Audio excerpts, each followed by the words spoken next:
TB is the disease caused by Mycobacterium tuberculosis. This bacteria is spread from person to person through air. जब कोई infected patient जिनको tuberculosis हो गया है वो जब स्नीजिंग करते हैं या खांसते हैं तो टीबी के ड्रॉपलेट्स जो स्नीजिंग के दौरान बाहर निकलते हैं वो एयर में सस्पेंडेड रहते हैं माइसेल्स के फॉर्म में, और ये लगभग 4 घंटे तक ये माइसेल्स इफेक्टिव रहता है किसी दूसरे हेल्दी पर्सन को इन्फेक्शन काउज करने के लिए।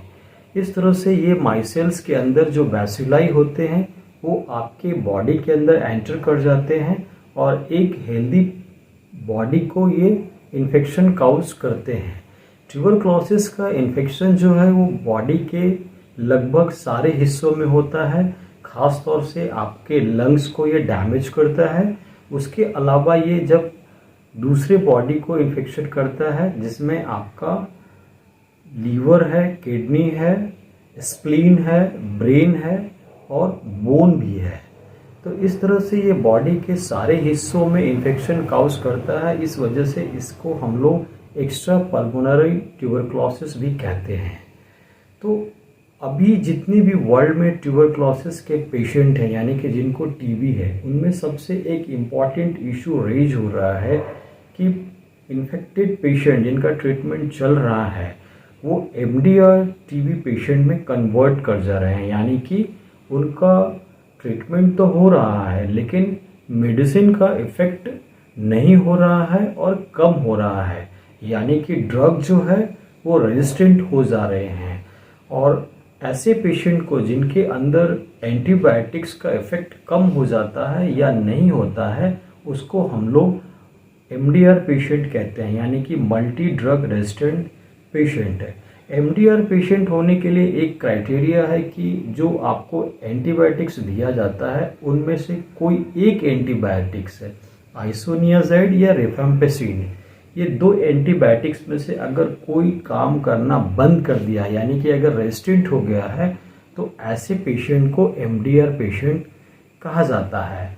अभी WHO के रिपोर्ट के अनुसार वर्ल्ड में एमडीआर पेशेंट के नंबर्स बढ़ते जा रहे हैं।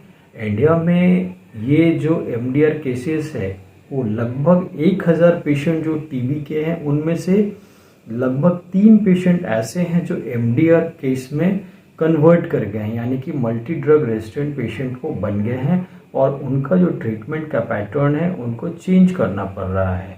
तो एक क्वेश्चन रेज होता है कि ट्रीटमेंट के दरमियान पेशेंट जो है वो नॉर्मल से एमडीआर पेशेंट में कैसे कन्वर्ट कर जा रहे हैं या क्यों कर जा रहे हैं। नॉर्मल टीबी पेशेंट एमडीआर में कन्वर्ट करने के पीछे रीज़न ये होता है कि उनका जो मेडिसिन दिया गया है वो प्रॉपर मेडिसिन उन्होंने नहीं लिया, यानी कि अगर आपका 4 एंटीबायोटिक्स चल रहा है उसमें से आपने कोई एक मिसिंग किया हो, या तो फिर जो आपका ट्रीटमेंट का लेंथ है 6 मंथ का उसको आपने कंप्लीट नहीं किया हो, ये भी एक कारण है। तीसरा कारण ये है कि अवेलेबिलिटी ऑफ मेडिसिन अगर डिस्टर्ब होता है, अगर सपोज आप किसी गवर्नमेंट सेंटर से मेडिसिन ले रहे हैं और आपको कभी डिस्टर्ब हुआ कि मेडिसिन अवेलेबल नहीं है और वैसे कंडीशन में आपने क्या किया कि मेडिसिन इरेगुलर कर दिया यानी कि इंटरप्ट हो गया, तो वो भी एक कारण है एमडीआर पेशेंट होने का। चौथा जो कारण देखा गया है वो है आपका मेडिसिन जो आप यूज़ कर रहे हैं ट्रीटमेंट में उसका अगर क्वालिटी पुअर हो गया हो, यानी कि पुअर क्वालिटी ऑफ एंटीबायोटिक्स होने की वजह से भी जो आपका बैसिलाई है वो तो अपने नॉर्मल जो उसका ग्रोथ होना चाहिए बॉडी के अंदर उसके हिसाब से हो रहा है और आप मेडिसिन ले रहे हैं और वो क्वालिटी सही नहीं है तो बैक्टीरिया का डिस्ट्रक्शन नहीं होगा, तो poor quality of antibiotics is also a reason. और जो आपका 5वां रीज़न है वो है आपका कि अगर आपने मेडिसिन टाइम पे नहीं लिया हो, एंटीबायोटिक्स का जो शेड्यूल आपको दिया गया है वो अगर आपने नहीं लिया है तो वैसे केस में भी आप नॉर्मल टीबी पेशेंट से एमडीआर पेशेंट में आप कन्वर्ट कर सकते हैं। Now symptom of MDR patient है, तो एमडीआर पेशेंट में भी वो सारे सिम्टम्स आपको दिखेंगे जो नॉर्मल टीबी पेशेंट के सिम्टम्स आपको दिखाई पड़ते हैं, जिसमें आपका कफिंग है, चेस्ट पेन है, कफ जो होगा उसमें ब्लड आने की संभावना रहेगी, वीकनेस होगा, वेट लॉस होगा, फीवर रहेगा और नाइट स्वेट है। तो ये सब सारे सिम्टम्स आपको एमडीआर पेशेंट में दिखने को मिलेगा। Now diagnosis of MDR patient है, तो डायग्नोसिस के लिए आप पेशेंट का स्पूटम एग्जामिनेशन करेंगे, जिसमें आप AFBS स्टेन करके देख सकते हैं। उसमें भी आपको एमडीआर पेशेंट के बेसिलाइज जो होंगे माइकोबैक्टीरियम ट्यूबरकुलाई के, वो आप देख सकते हैं। उसके बाद आप AFB कल्चर कर सकते हैं। कल्चर से भी आप एमडीआर पेशेंट को कंफर्म कर सकते हैं, क्योंकि कल्चर जब आप करते हैं तो 2 एंटीबायोटिक्स रिफेम्पेसिन एंड आइसोनियाजाइड को आप टेस्ट करते हैं।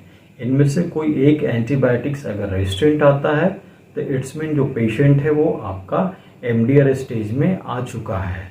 इसके अलावा आप RT-PCR कर सकते हैं। अभी बहुत एडवांस टेक्नोलॉजी है जिसमें आप जीन एक्सपर्ट मशीन में, जो कि पूरा का पूरा एक highly sophisticated programmed RT-PCR machine है, जिसमें रिफेम्पेसिन और आइसोनियाजाइड का रेजिस्टेंट टेस्टिंग उसमें सॉफ्टवेयर में बनाया गया है। आप स्पूटम सैंपल्स उसमें आप लोड करते हैं कार्ट्रिज में, और रिफेम्पेसिन और आइसोनियाजाइड का रेजिस्टेंट वो आपको देख के बताता है और एम्प्लीफिकेशन भी करेगा अगर पॉजिटिव पेशेंट है। तो RT-PCR आप जीन एक्सपर्ट के थ्रू भी बहुत ही आसानी से 1 दिन के अंदर आप एमडीआर पेशेंट को कंफर्म कर सकते हैं। इसके अलावा आप रेडियोलॉजी से भी आप एमडीआर पेशेंट को डायग्नोस कर सकते हैं।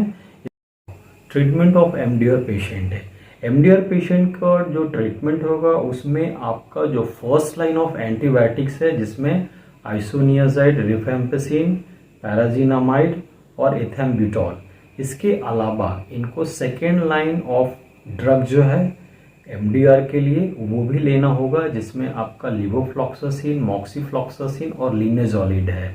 ये आपके जो क्लिनिशियन हैं वो अगर कंफर्म करेंगे तो सेकेंड लाइन ऑफ ड्रग भी आपको ऐड करके ट्रीटमेंट करवाना होगा। और ट्रीटमेंट का जो लेंथ होगा वो लगभग 18 to 24 मंथ तक रहता है। ये डिसाइड करते हैं आपके क्लिनिशियन, जिनके सुपरविजन में आपका ट्रीटमेंट चल रहा है। तो इस तरह से एमडीआर पेशेंट का जो ट्रीटमेंट है थोड़ा ज़्यादा कॉम्प्लिकेटेड हो जाता है, क्योंकि उनके नंबर ऑफ एंटीबायोटिक्स बढ़ जाते हैं और ज़्यादा एंटीबायोटिक्स लेने की वजह से पेशेंट को हमेशा मॉनिटर करना होता है कि उनके जो दूसरे पैरामीटर्स हैं बॉडी के वो नॉर्मल है कि नहीं। इसलिए उनको रूटीन चेकअप में जाना होता है। रूटीन चेकअप में बेसिकली पेशेंट का CBC देखा जाता है, LFT, KFT, उनका लीवर फंक्शन टेस्ट और किडनी फंक्शन टेस्ट करके देखा जाता है रूटीन में कि वो नॉर्मल है या नहीं। क्रेटिनिन का लेवल भी देखा जाता है। तो इस तरह से जो एमडीआर पेशेंट हैं उनका नॉर्मल चेकअप जो होता है, रूटीन एग्जामिनेशन, वो भी करना होता है ड्यूरिंग ट्रीटमेंट।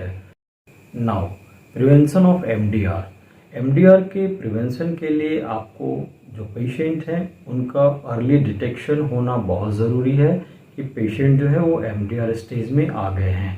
इसके लिए जो भी टीबी पेशेंट है उनका रूटीन एग्जामिनेशन होना चाहिए उनके स्पूटम का, कि उनका जो बॉडी के अंदर एंटीबायोटिक्स का जो इफेक्ट है वो प्रॉपर है या नहीं।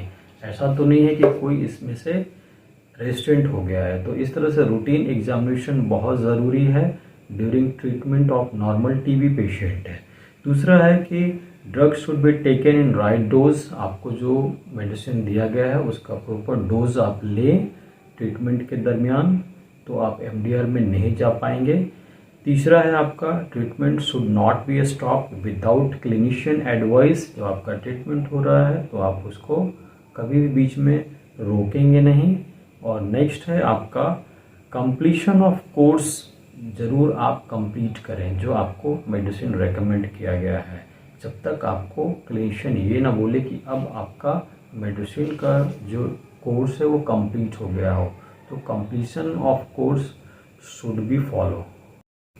नाउ एक क्वेश्चन रेज होता है कि क्या माइकोबैक्टीरियम ट्यूबरकुलाई जो बैक्टीरिया है उसके अगेंस्ट में वैक्सीन अवेलेबल है कि नहीं। तो इस बैक्टीरिया के अगेंस्ट में वैक्सीन अवेलेबल है, जिसको कि आप लोग BCG के नाम से जानते हैं, यानी कि बैसिलस कालमेट-ग्यूरेन। इनके नाम पे ये वैक्सीन मार्केट में अवेलेबल है और अर्ली एज में ये बच्चों को दे दिया जाता है ताकि उनको फ्यूचर में ट्यूबरकुलाई का इफेक्ट ना हो। हालांकि ये वैक्सीन जब आप एडल्ट स्टेज में आ जाते हैं, यानी कि आप 14 ईयर रीच हो गए हैं, तो ये वैक्सीन का असर नहीं होता है। इसलिए ये वैक्सीन जो है आपको अर्ली स्टेज में दे दिया जाता है और आपका बॉडी इम्यूनाइज हो जाता है इस माइकोबैक्टीरियम ट्यूबरकुलाई के अगेंस्ट में।